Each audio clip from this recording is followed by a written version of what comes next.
સાંભળજો. સુગધ્વજ નામનો રાજા પ્રજાનું પાલન કરવાનો તત્પર રહેતો હતો. એ રાજાએ શ્રી સત્યદેવનો પ્રસાદ છાડ્યો. આ દોષથી ઘણો જ દુઃખ પામ્યો. એક દિવસ તે રાજા હરણનો શિકાર કરવા વનમાં જઈ ઘણા પશુને મારી એક વડના ઝાડ નજીક આવ્યો અને શ્રી સત્યદેવનું પૂજન થતું તેણે જોયું. આ પૂજન ગોપગણ એટલે કે ગોવાળિયાઓ પોતાના ભાઈબંધો સાથે ભક્તિથી કરતા હતા. તે જોઈને પણ રાજા તેમની પાસે ગયો નહીં. તેમાં દૂરથી તેણે નમ્રતાથી નમસ્કાર કર્યા નહીં. તો પણ એ ગોપગણને પૂજા કર્યા પછી પ્રસાદ રાજાની પાસે મૂક્યો. પ્રસાદ મૂકીને બધા પાછા આવ્યા અને પ્રસાદ ખાઈ પરમાનંદમાં રહ્યા. આ બાજુ રાજાએ પ્રસાદ ન લેતા ત્યાં જ રહેવા દીધેલું. એ કારણથી એ ઘણું દુઃખ પામ્યો હતો અને તેના 100 પુત્રો મરી ગયા હતા. ધન ધાન્ય આદિ જે કાંઈ હતું તે ધનો બધું રહ્યું હતું. ત્યાં રાજાને મનમાં વિચાર ઉત્પન્ન થયો, મારું આ સર્વ શ્રી સત્યદેવ મિશ્રે હરણ કર્યું હશે આખું કરજો.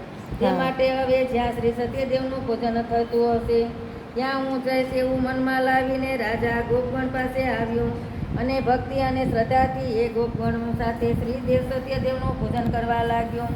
તે પછી શ્રી સત્યદેવના પ્રસાદથી એ રાજા ધનવાન તથા પુત્રવાન થયો અને તે રાજા મનુષ્યલોકમાં સર્વ સુખ ભોગવી અંતે શ્રી સત્યલોકમાં ગયો હતો. આવું ઘણું દુર્લભ શ્રી સત્યનારાયણનું વ્રત જે કોઈ ભક્તિપૂર્વક સાંભળે, કોઈ અંગીકાર કરે તેને ફળ આપનાર શ્રી સત્યનારાયણ દેવ સમર્થ છે. શ્રી સત્યનારાયણ ભગવાનના પ્રસાદથી ધન સંપત્તિ પ્રાપ્ત થાય છે. દરિદ્ર હોય તેને ધન મળે છે. બંદીખાને પડ્યો હોય તે બંધનથી મુક્ત થાય છે. જેને ભય પ્રાપ્ત થયો હોય તો તે ભય થકી મુક્ત થાય છે. એમાં કોઈ પણ સંદેહ નથી. શ્રી સત્યદેવનું વ્રત કરનાર માણસ આ લોકના વિશે સર્વ સુખ ભોગવીને અંતે શ્રી સત્યપુર એટલે કે વૈકુંઠમાં જાય છે. સુતજીએ બ્રાહ્મણોને શ્રી સત્યનારાયણનું આ વ્રત કર્યું અને આ વ્રત કરવાથી બધા દુઃખોથી માણસ છૂટી જાય છે. ખાસ કરીને આ ઘોર કળિયુગમાં સત્યનારાયણની પૂજા ફળ આપનારી છે. કેટલાક તેમને કાળ કહે છે અને કેટલાક સત્ય ઈશ્વર કહે છે. કોઈ સત્યનારાયણ કહે છે, કોઈ સત્યદેવ કહે છે અને કોઈ પણ એ જ પ્રભુ અનેક જાતના રૂપો ધરી બધાને મનવાંછિત ફળ આપે છે. ઘોર કળિયુગમાં તો એ સત્યનારાયણ વ્રત સ્વરૂપે જ સદા રહે છે. ભગવાન વિષ્ણુએ બધાના મનોરથ પૂર્ણ કરવા આ રૂપ ધારણ કર્યું છે. હે મુનીશ્વરો, જે આ કથાનો નિત્ય પાઠ શ્રવણ કરે છે તેના સત્યદેવની કૃપાથી બધા પાપો નાશ પામે છે. હે મુનીશ્વરો, હવે હું જેમણે પૂર્વે સત્યનારાયણનું વ્રત કર્યું તેમના પૂર્વજન્મ ક્યાં ક્યાં થયા તે તમને કહું છું, તે તમે ધ્યાનથી સાંભળો.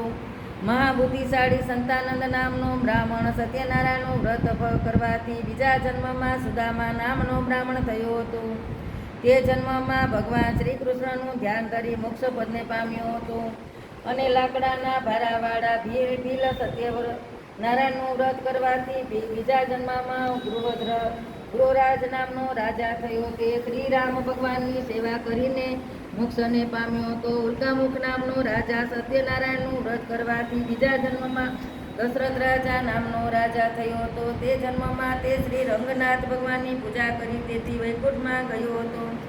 હવે ધર્મિષ્ઠ અને સત્યનિશ્રય સાધુ નામના વાણિયાએ સત્યનારાયણનું વ્રત કરવાથી બીજા જન્મમાં મયુરધ્વજ નામનો રાજા થયો. એ રાજા પાસે ભગવાને અડધું શરીર માગ્યું અને પોતાનું અડધું શરીર કરવત વડે વેરાવી ભગવાનને આપ્યું હતું અને મોક્ષને પામ્યો હતો. સુગધ્વજ રાજાએ પહેલા સત્યનારાયણનું વ્રત કર્યું હોવાથી તે બીજા જન્મમાં સ્વયંભૂ મનુ થયો હતો. તેણે પોતાની પ્રજાને સુખ આપી ભગવાનની ભક્તિ કરી અને અંતે વૈકુંઠમાં ગયો હતો. ઇતિ શ્રી સ્કંદ પુરાણે રેવા સ્કંદે શ્રી સત્યનારાયણ કથાય 5મો અધ્યાય સંપૂર્ણ. ગિરિરાધરણ કી જય. અચ્યુતમ કેશવમ શ્રી રામ નારાયણ શ્રી કૃષ્ણ દામોદરમ શ્રી જાનદેવમ હરે શ્રી માધવમ શ્રી ગોપીનાથ વલ્લભમ શ્રી જાનકી નાયકમ શ્રી રામચંદ્ર સત્યનારાયણ ભગવાન કી જય. શ્રીબાઈ માતા કી જય. રામા પીરની જય. શ્યામ સુંદર શ્રી અમને મહારાણીની જય. કથાનું વાંચવામાં આવે તો તમે